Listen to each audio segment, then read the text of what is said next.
Assalamu alaikum students. Welcome to the YouTube channel Asif Online Academy. जीअं त अॼु असीं मैट्रिकुलेशन कैटेगरी जे लाइ जेको सैम्पल पेपर आहे IB जे तरफ़ां जारी थियल आहे, उनखे हल बि कंदासीं ऐं सम्झंदासीं बि सही। इन जे लाइ तव्हां वीडियो खे आख़िर में ॾिसो त जीअं असां हिकु हिकु सवाल खे हल बि कंदासीं ऐं तव्हांखे सम्झाईंदासीं बि सही। सैम्पल पेपर में सिलेबस असां अॻु में जारी करे चुका आहियूं। IB जे तरफ़ां जेको जारी थियल सिलेबस आहे उहो असां पढ़ी चुका आहियूं। स्टेप बाय स्टेप उनजा वीडियोज़ बि पिया आहिनि यूट्यूब चैनल ते, तव्हां ॾिसी सघो था। ऐं पहिरें नंबर ते आहे पार्ट 1 इंग्लिश में तव्हांखे ख़बर आहे त इंग्लिश में टोटल ईंदा 40 सवाल। There are 40 questions in English. Paper J part 1 में 40 सवाल इंग्लिश जा ॾींदा उहे। 40 में बि पहिरें नंबर ते आहे इंग्लिश में reading and comprehension. Reading and comprehension जा उहे तव्हांखे ॾींदा 10 सवाल। यानी इन में हिकु पैसेज आहे, उन पैसेज खे तव्हां पढ़ंदा सम्झंदा त उन पैसेज जे आख़िर में उहे ॾींदा 10 सवाल। त उन्हनि 10 सवालनि जा जवाब तव्हांखे ॾियणा आहिनि। पैसेज जे अंदरि जवाबु रखियलु आहे, उतो ॾिसी करे तव्हां जवाबु ॾींदव। 10 सवाल ईंदा। हाणे रीडिंग एंड कॉम्प्रीहेंशन में आहे read the passage and answer the questions at the end. चए थो त हिन पैसेज खे पढ़ो ऐं आख़िर में जेके सवाल आहिनि उन्हनि सवालनि जा जवाब बि ॾियो। पैसेज आहे Abdul Sattar Edhi the angel of mercy as people called him. Abdul Sattar ईदी रहमत जो फ़रिश्तो जीअं माण्हू खेसि सॾींदा हुआ। Started his humanitarian work in 1951 by establishing a very small dispensary in Mithadar Karachi Pakistan. 1951 में पाकिस्तान जे कराची जे शहर मिठादड़ में हिकु तमामु नंढी डिस्पेंसरी क़ाइमु करे खेसि पंहिंजी इंसानी कम जी शुरूआति कई। हिन अब्दुल सत्तार ईदी जेको आहे उहो शुरूआति कई पंहिंजे कम जी 1951 में। ऐं पंहिंजे ॻोठ में, उते ॻोठ अथसि जिते नेटिव लैंड आहे, उनजो ॻोठ आहे मिठादड़, कराची जो हिकु इलाइक़ो आहे। उतो हुन पहिरीं शुरूआति कई पंहिंजी ज़िंदगी जी, पंहिंजे ह्यूमैनिटेरियन वर्क जी, इंसानी कम जी। फ्रॉम दिस हम्बल बिगिनिंग, इन आजिज़ शुरूआति खां ही single handedly went on to create Pakistan largest charitable organisation. हुन अकेले सिर, सिंगल हैंडेडली माना अकेले सिर, पाकिस्तान जे वॾे खां वॾे ख़ैराती तंज़ीम जी शुरूआति कई या उन तंज़ीम ठाही। Based entirely on private donations, जंहिंजो बुनियादु विधियलु आहे सिर्फ़ु ऐं सिर्फ़ु यानी प्राइवेट डोनेशंस ते या तयार ते, चंदनि ते, यानी गवर्नमेंट जो कोई बि रोल न आहे हुन में। टुडे द ईदी foundation employees more than 7,000 people, both paid and voluntary workers, to manage its huge network. अॼु ईदी फाउंडेशन पंहिंजे पाकिस्तान जे वॾे खां वॾे नेटवर्क खे मुंज़िम करण लाइ 7,000 खां वधीक माण्हुनि खे मुलाज़मत ॾिए थी। इन में ॿई क़िस्म जा माण्हू आहिनि, कुझु पेड आहिनि यानी सैलरी वारा बि आहिनि, कुझु खे उहे सैलरी ॾियनि था, ऐं कुझु वॉलंटरी वर्कर्स बि आहिनि जेके रज़ाकाराना तौरु कमु करनि था। In Pakistan it operates about 1,500 ambulances that offer 24 hour service. Pakistan में हू 1,500 एम्बुलेंस हलाइनि था जेके 24 कलाक ख़िदमतुनि में पेश आहिनि आवाम जे। फ्रॉम मोर दैन 350 ईदी सेंटर्स, ईदी सेंटर जे 350 सेंटरनि खां वधीक। एडिशनली, इन सां गॾोगॾु देर आर मोर दैन 17 ईदी होम्स। इन सां गॾोगॾु 17 खां वधीक ईदी घर आहिनि and 33 welfare centres across Pakistan, ऐं 330 वेलफेयर सेंटर आहिनि पूरे पाकिस्तान में। They provide shelter for an estimated 85,000 पीपल। उहे पनाह ॾियनि था तक़रीबन 85,000 माण्हुनि खे, इंक्लूडिंग सीनियर सिटीज़न्स, जंहिंमें सीनियर सिटीज़न यानी पोड़ा शामिल आहिनि, स्पेशल चिल्ड्रेन ख़ासि ॿार, नीडी चिल्ड्रेन ज़रूरतमंद ॿार, इन्फेंट्स इन्फेंट्स माना खीर पीअंदड़ ॿार, नंढा ॿार जेके हूंदा आहिनि न्यू बॉर्न खीर पीअंदड़, एंड बेबीज़ ऐं ॿार। Even animals have been provided with home in an animal shelter. एतिरे क़दुरु जो जानवरनि खे बि उन्हनि जे हिकु पनाह गाह में उन्हनि खे घर ॾिनो वञे थो। हाणे हे पैराग्राफ, इन पैराग्राफ में जेके सवाल आहिनि असां उहे ॾिसंदासीं। हाणे सवाल नंबर पहिरियों आहे हिन में, the similar meaning of the word infant is. चए थो त जेको लफ़्ज़ इन्फेंट आहे जो सिनोनियम छा आहे, सेम वर्ड छा आहे, हम माना। हाणे इन्फेंट हे लफ़्ज़ इस्तेमालु थियल आहे, असां अॻु में बि डिस्कस करे चुका आहियूं त इन्फेंट माना खीर पीअंदड़ ॿार, जेके नवां ॿार पैदा थींदा आहिनि न्यू बॉर्न, उनखे चइबो आहे। हाणे ऑप्शन नंबर ए या newborns, option number B teenagers, option number C adults, option number D elders. हाणे हिते करेक्ट ऑप्शन जेको उहो आहे newborns. Newborn synonym of infants. The similar meaning of the word huge is. Huge माना वॾो, उनजो सिनोनियम छा आहे? ऑप्शन ए शॉर्ट, शॉर्ट माना नंढो, नेरो, नेरो माना सोढ़ो, जाइंट माना वॾो, टिनी माना नंढो। हाणे इन सभिनी में जेको सिनोनियम वर्ड आहे उहो छा आहे? जाइंट। यानी ह्यूज जेको सेम मीनिंग आहे उहो छा आहे? जाइंट। चए थो the opposite meaning of the word ill is. Opposite meaning माना एंटोनियम, यानी इल जो ज़िद छा आहे? ऑप्शन नंबर ए सिक, सिक माना बीमार, option number B unwell, unwell माना बि जेको चङो न हुजे, बीमार हुजे, सी वीक माना कमज़ोर, डी वेल माना चङो। हाणे हे option number A B C ये टई जेके वर्ड्स आहिनि इहे सिनोनियम आहिनि इल जा, यानी इन सां मिलंदड़ जुलंदड़ आहिनि। जेको अपोजिट आहे उहो छा आहे? वेल, चङो। इल माना ख़राबु या बीमार, वेल माना चङो। अब्दुल सत्तार ईदी started his humanitarian work in. Abdul Sattar ईदी पंहिंजे इंसानी कम जी शुरूआति कॾहिं खां कई?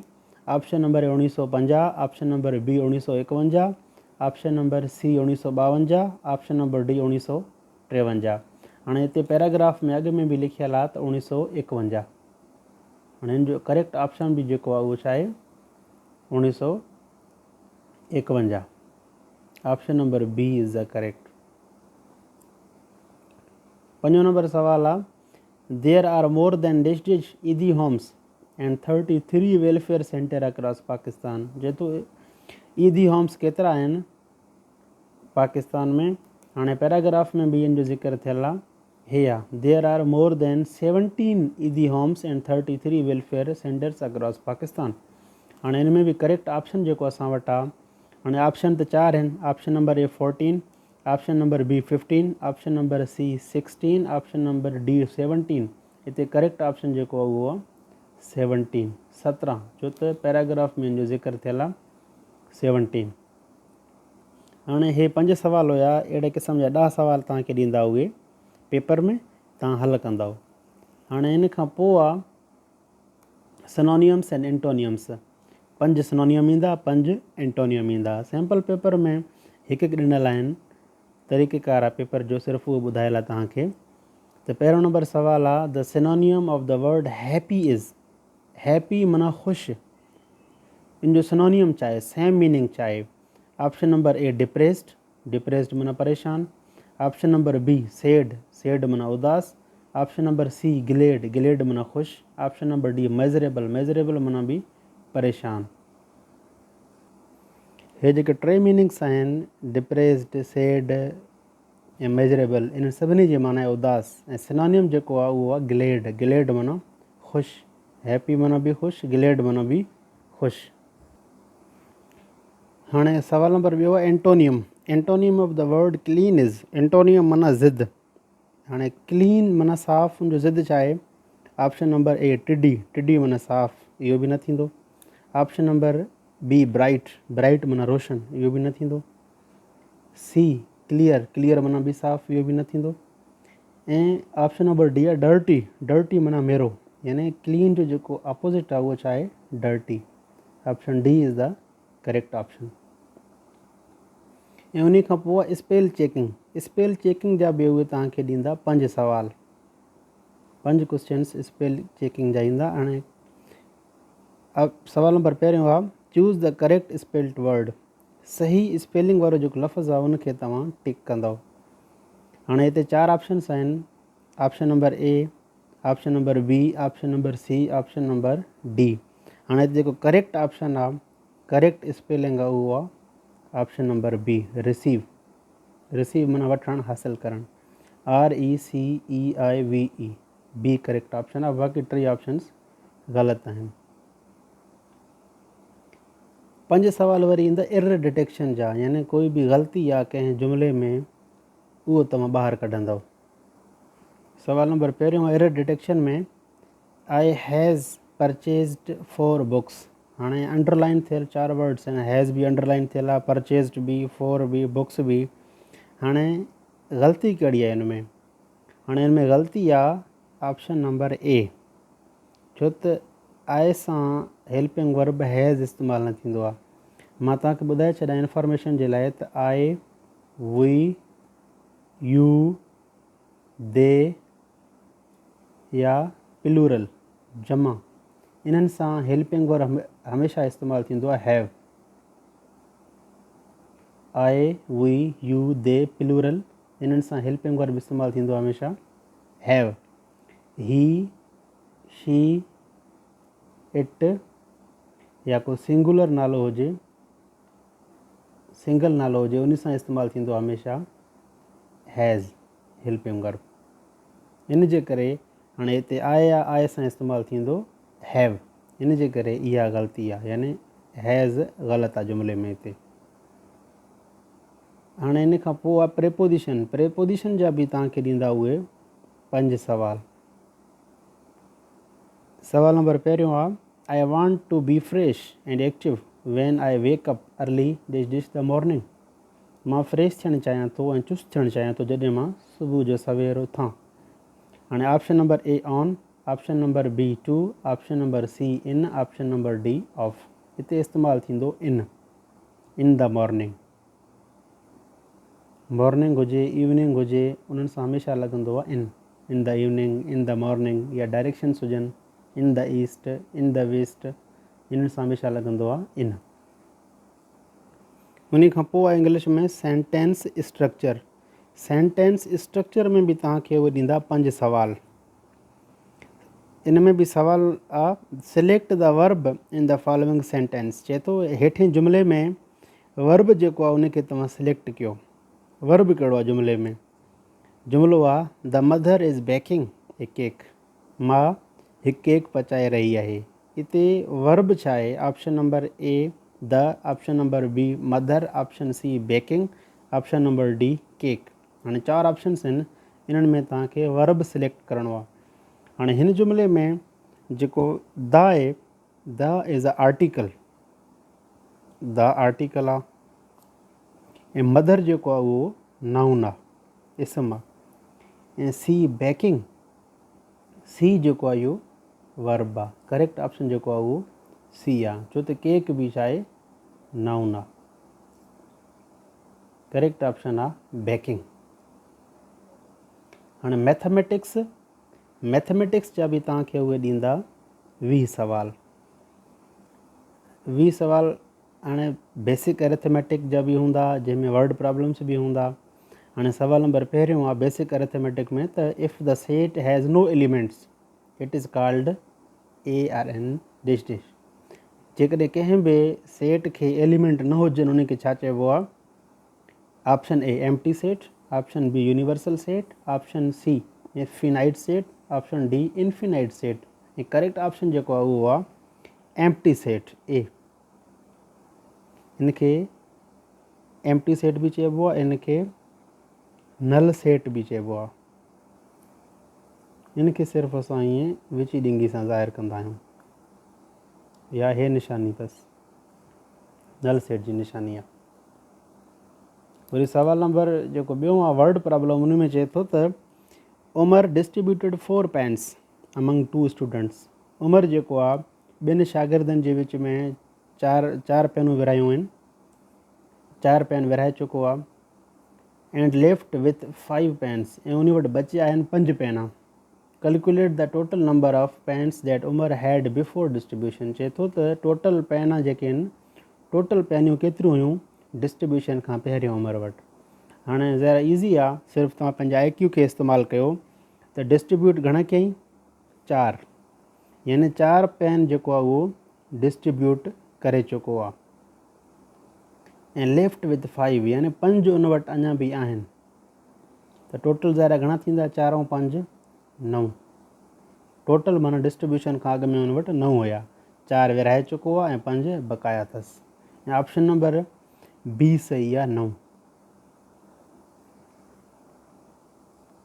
ऐं पार्ट नंबर 3 आहे जनरल नॉलेज।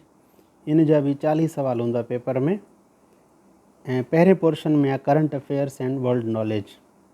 सवाल नंबर पहिरियों, the 2025 Pakistan super league PSL वाज़ वॉन बाय। 2025 PSL कहिड़े टीम खटी, उनजो विनर केरु आहे? Option number A Lahore Qalandar, option number B Islamabad United, option number C Karachi Kings, option number D Multan sultans.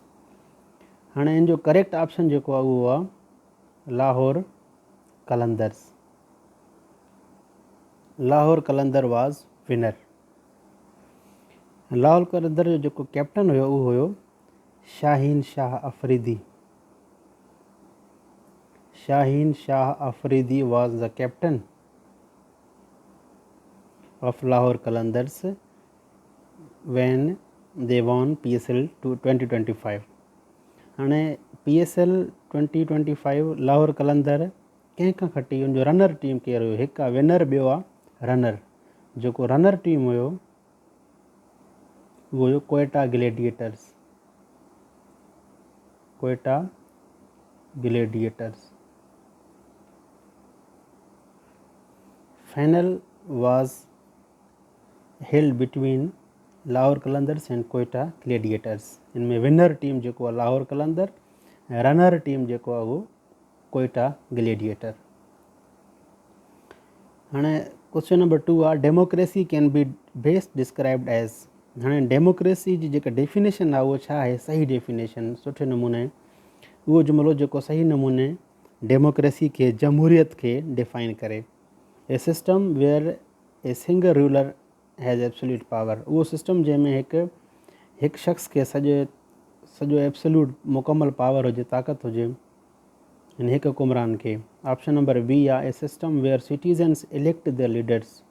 उहो सिस्टम जंहिंमें शहरी पंहिंजा लीडर सिलेक्ट पाण करनि, इलेक्ट करनि, चूंडनि।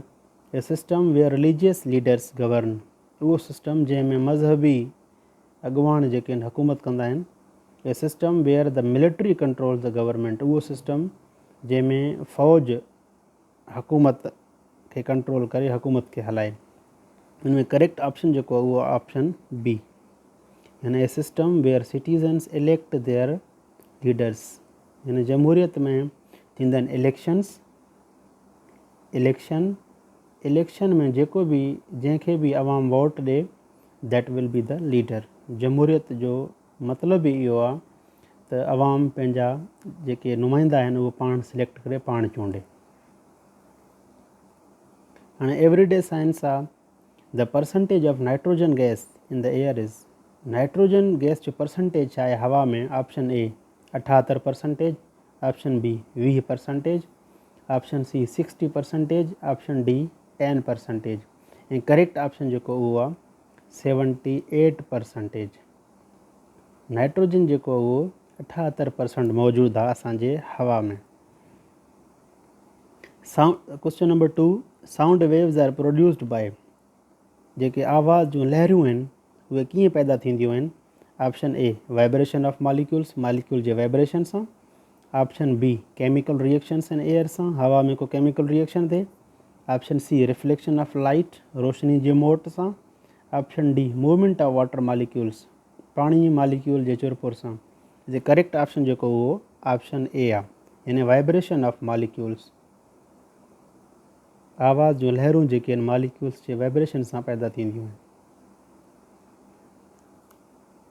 क्वेश्चन नंबर 3 आहे the herbivores are the animals that eat.